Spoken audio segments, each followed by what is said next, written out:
네, 현재 충청과 남부지방에 많은 비가 쏟아지며 호우특보도 확대 강화하고 있습니다. 남부지방에는 낮까지 강한 비가 내리고 저녁부터는 중부지방에서 장대비가 쏟아질 것으로 보여 추가 피해에 대비해야 할 것으로 보입니다. 네, 오늘 두 분과 함께 기상 상황과 전망을 살펴보도록 하겠습니다. 오늘 김동혁 기상 전문 기자, 장석환 대진대 건설시스템공학과 교수 나오셨습니다. 안녕하세요. 네, 어서 오십시오. 네. 어제부터 호남과 영남 지역 곳곳에 폭우가 쏟아지고 있는데 현재도 이들 지역에 집중호우가 내리고 있는 건가요? 예, 그렇습니다. 현재도 주로 이제 충청 이남 지방에서 이제 많은 비가 좀 내리고 있는 상황이고요. 시간당 30에서 50mm, 특히 이제 호남 지역 같은 경우는 시간당 50에서 70mm 정도까지도 굉장히 많은 비가 쏟아지고 있고요. 예, 광주에서는 뭐 시간당 100mm가 넘는 굉장히 큰 기록적인 폭우가 쏟아지면서 침수 피해 그리고 각종 산사태 등 인명 피해도 속출하는 상황입니다. 지금까지 그러니까 어제 오늘 이제 충청 이남 지방에서 많은 비가 좀 내렸는데요. 순창이 469mm, 담양이 467, 곡성이 452mm, 광주가 442. 그래서 지금 이틀 동안 450에서 500mm에 달하는 굉장히 좀 많은 비가 쏟아졌고요. 특히 뭐 말씀드린 대로 시간당 50mm가 넘는 굉장히 큰 폭우가 좀 쏟아지면서 곳곳에서 비 피해가 잇따르고 있습니다. 현재 홍수주의보가 완주 삼례교, 전주의 정우교, 합천의 황광교, 함안의 개내리, 밀양의 삼량진교에서 현재 홍수주의보가 발령돼 있고요. 홍수경보는 전주의 미산교, 정읍의 초강리, 광주의 장록교, 광주의 극락교 등 남부 지역 13곳에서는 현재 홍수경보가 내려져 있습니다. 네, 밤사이 전남 곡성에서는요, 산사태가 일어나서 현재까지 4명이 숨진 것으로 확인이 됐는데 사실 저희가 이게 비가 오는 이제 기간이 길어지면서 산사태에 대한 염려를 사실 많이 했거든요. 근데 결국 인명 피해가 발생했습니다. 그렇습니다. 정말 안타까운 사고인데요. 저도 뉴스를 보고 안타까운 마음을 금할 수가 없었습니다. 산사태라는 게 단순히 비만 온다고 그래서 산사태가 나는 게 아니고요. 네. 그 지형적인 측면, 그다음에 식생적인 측면 이런 복합적인 상황이지만 그래도 첫 번째는 강우 상황이고요. 전체 비의 양보다는 순간적으로 비가 얼마나 강하게 왔느냐 이게 산사태의 주된 원인의 가장 큰 주된 요소라고 볼 수 있습니다. 네. 경찰과 소방당국은 지금 뭐 앞서 저희가 현장을 연결을 했지만 아직까지 계속해서 이제 수색 작업을 하고 있습니다. 예. 현재까지 그런데 뭐 앞서 이제 김 기자가 설명해 준 대로 전남 곡성에 400mm가 넘는 많은 비가 내렸는데 앞으로 혹시 이렇게 되면 추가 산사태 가능성도 있는 건가요? 보통 산사태는 시간당 40mm 정도 이상이 오면 네. 산사태의 위험성이 있다 이렇게 봐야 됩니다. 또 그 전에 비가 왔었기 때문에 이미 지하 수위는 굉장히 많이 차 있었던 상태에서 추가적으로 집중호우가 오면 그 산사태의 위험성은 상당히 크다 이렇게 볼 수 있기 때문에 400mm 중요하지만 시간당 강우가 얼마만큼 왔느냐 그거보다 더 중요한 것은 10분당 단위 강우가 얼마만큼 왔느냐가 산사태의 위험성을 가늠할 수 있습니다. 보통 보면 10분당 5mm 이상에 오는 경사지 20도 정도 되는 경사지에서는 상당 부분 산사태가 위험하다 이렇게 판단할 수 있는데 어제 곡성이 같은 경우는 그 주변의 강우 기록을 보면 5시에서 한 6시 정도, 한 2시간 동안에 집중적으로 약 100mm가 왔었습니다. 따라서 이 강우가 집안에 이미 물이 차 있는 상태에서 갑자기 내린 그 2시간 동안의 강우가 한 2시간 정도에 걸쳐서 그 후에 산사태가 났다 이렇게 볼 수 있습니다. 또한 그 뒤에 9시경에 또 한 차례 집중적인 피해가 왔거든요. 그 강우가 있었거든요. 따라서 앞으로 강우가 올 때 과연 10분 단위에 얼마만큼 왔는지 1시간 동안에 얼마만큼 강우가 많이 왔는지를 보고 그 지역의 위험성을 판단을 해볼 수가 있습니다. 예.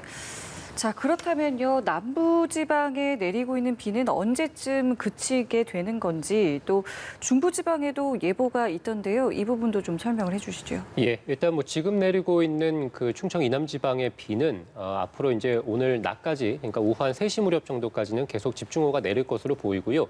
이후 빗줄기가 점점 잦아들 것으로 보입니다만 일단 기상청에서는 내일 오전까지도 이 남부 지방을 중심으로 해서 굉장히 좀 많은 비가 내리겠다라고 일단 예보를 하고 있습니다. 있습니다. 예. 총 강수량은 뭐 250mm에 달할 것으로 현재 전망이 되고 있고요. 이후 이제 장마 전선이 점차 중부지방으로 올라가거든요. 그래서 당장 이제 낮부터는 이 전남과 경남을 시작으로 해서 전북에서도 빗줄기가 좀 잦아들겠고 장마 전선이 위치하게 되는 중부지방을 중심으로 해서 많은 비가 쏟아질 것으로 보입니다. 현재도 서해안 지역에서 강한 비구름대들이 들어오고 있는 상황입니다. 그래서 인천을 포함한 서해 5도 지역에서 비가 시작이 됐고요. 이후에 점차 비구름들이 수도권으로 들어올 것으로 보이기 때문에 정오를 지나서부터는 수도권에서도 점점 이제 비가 내릴 것으로 보입니다. 다만 이 빗줄기가 강해지는 시기는 이 장마 전선이 중부지방을 올라오는, 그래서 주로 오늘 밤부터 해서 오늘 저녁 한 6시 무렵부터 해서 내일 밤 9시 정도까지가 이 중부지방에서 가장 강하게 비가 내릴 것으로 보이고요. 어제 오늘 이 호남 지역을 중심으로 시간당 뭐 80mm, 100mm 굉장히 많은 비가 내렸는데 이번 중부지방에 내리는 비 역시도 시간당 100mm 안팎 정도 굉장히 기록적인 폭우가 쏟아질 것으로 기상청에서는 전망하고 있고요. 일단 저녁 6시 무렵부터는 서울, 경기 북부, 영서 북부, 그러니까 최근에 경기 북부와 영서 북부에서 침수 피해가 굉장히 컸죠. 마을이 물에 잠기거나 또는 산사태 피해로 인해서 인명피해도 났던 곳인데 이들 지역에서 시간당 30에서 60mm의 집중호우부터 시작을 해서 밤 사이에는 시간당 100mm까지 장대비가 더 강해질 것으로 전망이 되고 있습니다. 서울, 경기, 영성, 충청도에는 300mm 이상 비가 더 내릴 것으로 현재 예보를 하고 있습니다. 네, 사실 저희가 한 달 전쯤만 해도 지금 정도 되면 폭염에 좀 시달리지 않을까라고 예상을 했었는데 그렇지 않고 남부지방의 장맛비가 지난달에 끝나지 않고 계속해서 지금 이어지고 있거든요. 이렇게 장마가 계속되는 이유는 뭡니까? 예, 사실 지난달 말에 이제 남부지방의 장마는 끝났다라고 이제 발표를 저희가 이제 했었고, 예. 하지만 지금 호남 지역을 중심으로 계속 비가 좀 내리고 있죠. 네. 아무래도 장마 전선이 계속 이제 중부지방 또는 이제 북한으로 올라갔다가 다시 중부지방으로 내려왔다가 현재 이제 남부지방까지 다시 내려온 상태인데요. 지금 그래픽을 통해 보시는 것처럼 지금 북쪽에 찬 공기가 계속 좀 머물고 있는 상황인데요. 굉장히 좀 이례적이라고 볼 수 있겠습니다. 이 남쪽에 있는 북태평양 고기압이 장마 전선을 지금쯤이면은 이미 북한 위쪽까지도 더 끌어올렸어야 되는데 이 북태평양 고기압의 세력이 워낙 약했다 보니까 뭐 지난달에도 마찬가지고요. 이달 초까지도 이 장마 전선이 주로 제주와 남해안 지방 또는 남부 지방에만 머물면서 비 피해를 좀 크게 안긴 이런 상황이었었고요. 이 이후에 이제 찬 공기가 북쪽으로 조금 물러나고 남쪽에서의 어떤 따뜻한 이 공기들이 다시 세력을 강화하면서 장마 전선이 중부 지방까지 올라오면서 이 중부 지방을 중심으로 한 차례 또 강한 비가 내렸고 이후에 이제 북한까지 완전히 올라가면서 북한 지역에서 또 강한 비가 내렸죠. 그래서 현재 이 환강댐을 중심으로 해서 이제 무단 방류를 북한에서 지금 하고 있는 상황인데 이후에 다시 또 어제부터는 북쪽에서 차가운 공기가 다시 또 세력을 좀 키우면서 장마 전선이 북한에서 다시 또 중부 지방을 거쳐서 남부 지방까지 내려간 상황입니다. 그래서 계속 지금 장마 전선이 굉장히 좀 널뛰기를 하고 있다 이렇게 볼 수 있겠고요. 예. 장마 전선이 북한 위로 완전히 올라가야 장마가 끝나게 되는데 지금 상황에서는 계속 북쪽의 찬 공기와 남쪽의 뜨거운 공기 사이에서 장마 전선이 지금 오도가도 못하고 있는 상황이다 네. 이렇게 볼 수 있겠습니다. 그래서 지금 남부 지방을 중심으로 거쳐 있는 장마 전선은 오늘 이제 다시 중부 지방으로 올라가면서 중부 지방에 머물 것으로 예상이 되고요. 다음 주에는 다시 이제 북한 지방으로 올라가면서 북한과 가까운 수도권 지방을 중심으로 장맛비가 계속될 것으로 보입니다. 예, 김 기자의 전망을 들어보면 당분간은 계속 조심해야 할 것 같은데요. 네. 저희가 앞서도 이야기했습니다마는 뭐 토사가 매몰되는 어떤 이런 산사태 위험에 대해서 미리 좀 감지를 할 수 있는 것들이 있는지 그리고 만약에 고립이 됐을 경우에는 어떻게 좀 대처하는 게 좋은지도 좀 전해주시죠. 보통 산사태가 나기 직전에는 선행 강우가 좀 있어야 됩니다. 즉 그동안에 비가 장마철처럼 비가 네. 이렇게 쭉 와 있으면 땅 속에 지하 수위가 차 있는 경우죠. 네.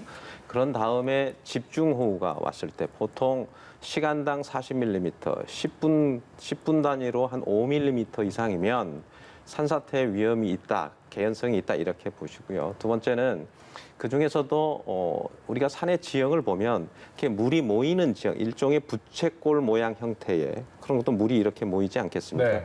그런 지역이라든지, 그러니까 삼각형이나 부채꼴 형태의 모이는 지형에 한 10분 단위로 한 5mm 이상이 오면 여기는 산사태의 가능성이 있다 이렇게 생각을 하시고 미리 위험을 좀 감지를 좀 할 필요가 있다고 볼 수 있고 또 하나 특징적인 것은 우리가 갑자기 센 강우에 비가 왔을 때 산에서 이렇게 흙탕물이 내려오는 네네. 이것을 보통 산사태를 하는 사람들은 보면 이거 피를 흘린다 이렇게 얘기를 하는데요.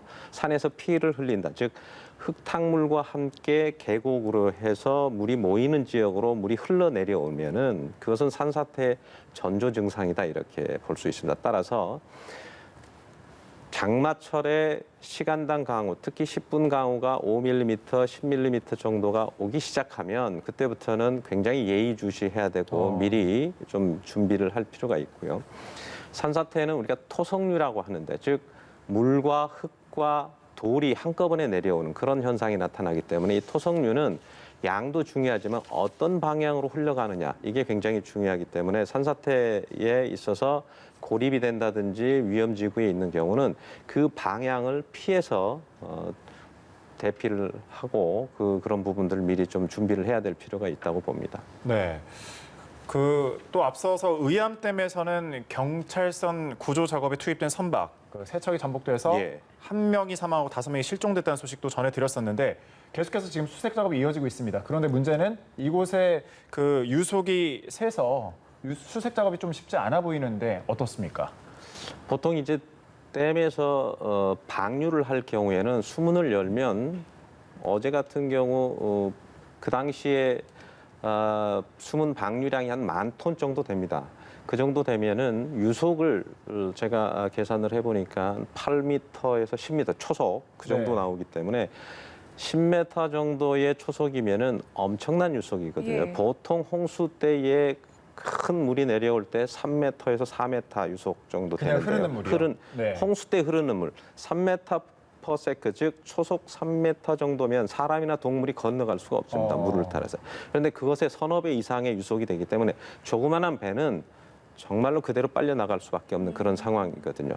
그런데 위에 있는 의암댐에서부터 하류에 있는 청평댐, 춘천댐, 청평댐, 팔당댐까지 전부 수문을 여서 방류를 했기 때문에 거기는 상당한 유속이 흘렀으리라고 봅니다. 또한 배가 순간적으로 전복이 돼서 내려가면 직하류에서는 커다란 소용돌이와 함께 우리가 와류라고 하는데요. 네. 그 소용돌이와 함께 15m 이상의 유속이 전달이 되기 때문에 짧은 순간에 굉장히 많은 거리를 갈 수밖에 없는 그런 상황이고 넓게 퍼져 있을 상황밖에 되지는 않고 한 가지 좀 주의해야 될 것은 수색 작업을 하는 수색을 하시는 분들의 안전 네. 이 문제도 굉장히 조심해야 되고 위험한 상황이 도래할 수 있기 때문에 예. 그래서 최근에는 이제 첨단 시설들이 많이 있으니까요. 드론도 있고 헬리콥터도 있고 또 초음파 장비도 있고 하는 게 이런 부분들을 좀 총동원해서 빨리 수색이 마무리됐으면 하는 그런 바람입니다. 예, 맞습니다. 이 수색 과정에서의 피해가 없도록 또 주의를 해야 되겠는데 말씀하신 것처럼 유속이 상당히 빨랐음을 예견할 수 있는 상황에서 애초에 이런 어떤 작업이 무리했던 게 아니냐라는 일각의 지적이 좀 있습니다. 이 부분 좀 어떻게 보십니까? 저도 그 부분이 좀 이해가 안 되는 부분인데요. 예. 보통의 상황에서는 발전 방류를 할 때는 위에 있는 수문을 열지 않기 때문에 네. 수면이 거의 정지돼 있는 그런 상황이거든요. 유속이 거의 없다고 봐야죠. 그때는 수질정화, 수초섬도 있을 수 있고 수상 감시선도 있을 수 있고 여러 가지 상황이 있지만 수문을 여는 순간은 급격한 수위 변화와 함께 엄청난 빠른 유속이 발생을 하는데 그럼에도 불구하고 여기에서 수초섬을 제지하기 위해서 경찰정과 환경감시선이 같이 들어갔다고 하는 것은 조금 일반적인 상식으로는 좀 이해가 되지 않는 부분이 있습니다. 따라서 이 부분에 대해서는 여러 가지 상황을 한번 좀 조사를 할 필요가 있다 이렇게 생각합니다. 네, 알겠습니다. 또 앞으로의 날씨 상황을 보면요. 일부에서는 다음 주에 태풍이 올 수 있다는 전망도 나오고 있다라고 하는데 이 부분은 좀 어떤가요? 예, 일부 언론에서 이제 다음 주 월요일이죠. 이제 태풍이 올라올 가능성이 있다라고 좀 보도를 하기도 했었는데요. 사실 아직 그 태풍의 전 단계인 열대저하부가 만들어진 상황도 아니기 때문에 네. 사실 뭐 태풍의 전망을 미리 좀 할 수는 없을 것 같고요. 다만 이제 우리가 태풍이 발생 전 단계가 이제 열대저압부에서 온대저압부, 이후에 이제 온대저압부에서 열대저압부 그리고 이제 태풍의 단계를 거치게 되는데 현재 이제 비구름들이 한반도 남쪽에서 만들어지고 있기는 합니다. 이것이 앞으로 남해안이나 또는 이제 남부지방으로 들어올 가능성이 있겠고요. 다만 세력을 굉장히 강하게 좀 키워서 이것이 과연 태풍으로 발달할 것이냐 이것이 문제인데 현재 예상대로라면 이 열대저압부 그러니까 태풍의 전 단계인 열대저압부로 한반도로 들어올 가능성이 매우 높아 보입니다. 그러니까 최근에 그 굉장히 좀 비뿐만이 아니라 바람까지 강해서 서해안 지방에서 강풍 피해가 굉장히 컸던 때가 불과 며칠 전에 있었거든요. 네. 그 당시가 이제 열대저압부, 그러니까 중국 쪽에서 소멸했던 그 태풍이 이제 세력을 소멸하면서 힘을 좀 약하게 소멸하면서 이제 서해안 쪽으로 열대저압부로 들어온 경우가 해당이 되는데요. 이번 같은 경우도 열대저압부로 남부지방으로 들어올 가능성, 특히 다음 주 월요일 정도에 남해안 지방으로 들어올 가능성이 있기 때문에 지금 굉장히 많은 비가 쏟아지고 있는 남부지방에서는 다음 주 월요일에 다시 한번 또 강한 비바람, 특히 어제 오늘은 강풍을 동반한 폭우는 아니었습니다. 네. 주로 이제 굉장히 많은 비가 시간당 뭐 100mm 안팎 정도 쏟아지는 것이었는데 다음 주에는 어쨌든 태풍의 전 단계까지 발달하는 비구름대들이 들어오기 때문에 굉장한 비바람을 동반한 남부지방에서 또 한 번의 폭우가 쏟아질 것으로 보이거든요. 지금 지반이 굉장히 많이 약해져 있는 상태에서 이렇게 강풍이 부는 이 폭우가 또 한 번 들어오게 되면 2차적인 산사태에 대한 우려도 또 한 번 할 수밖에 없을 것 같고요. 이 열대저압부가 남부지방을 관통해서 이제 동해상 쪽으로 빠져나갈 것으로 보이기 때문에 이 동쪽에서 불어오는 바람으로 인해서 이 중부지방에서도 굉장히 좀 강한, 특히 이제 영동지방 이렇게 되면 영동지방에서 또 한 번 많은 비가 쏟아질 가능성은 있겠습니다. 예. 자, 저희가 앞으로의 전망까지 좀 들어봤는데요. 그러면 끝으로 이제 계속해서 이제 어떤 비가 예상되고 있는 지금 시점에서 많은 비가 내릴 때 어떤 것들을 좀 대비하면 좋겠다라는 부분을 좀 짚어주실까요? 일단은 비가 첫 번째는 지금 같은 재난 방송을 잘 듣는 게 제일 중요합니다. 재난 방송과 최근에는 스마트폰에서 앱으로 해서 기상청이라든지 여러 가지 상황을 쉽고 빠르게 접근할 수 있는 그런 방법들이 있기 때문에 개인들의 안전은 개인이 책임을 진다는 이런 생각을 해야 되고, 정부에서는 이 종합적인 물 관리나 종합적인 홍수 대책을 지금과 같은 기후 변화 시대에 좀 선제적인 그런 대책을 분명히 마련을 좀 해야 될 필요가 있습니다.